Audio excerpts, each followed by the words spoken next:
what your parents think you will do when they say to put your things in the dishwasher. Because then when people are on vacations, you know, you can miss 1 week, it's not a big deal, but.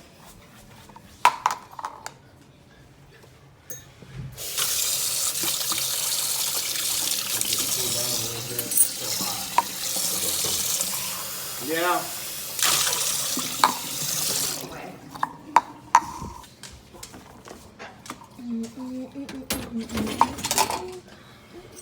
The worst part about the tornado was that when you were outside at night, you could hear everybody on their balconies.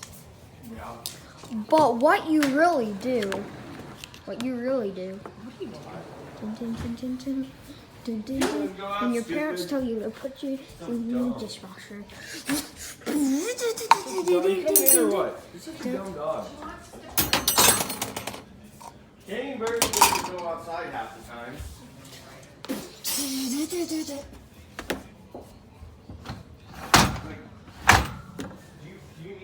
Now I'm gonna have to. Yep, and that's what you really do. You put him. You just put him in the dishwasher. You gotta throw him in. Or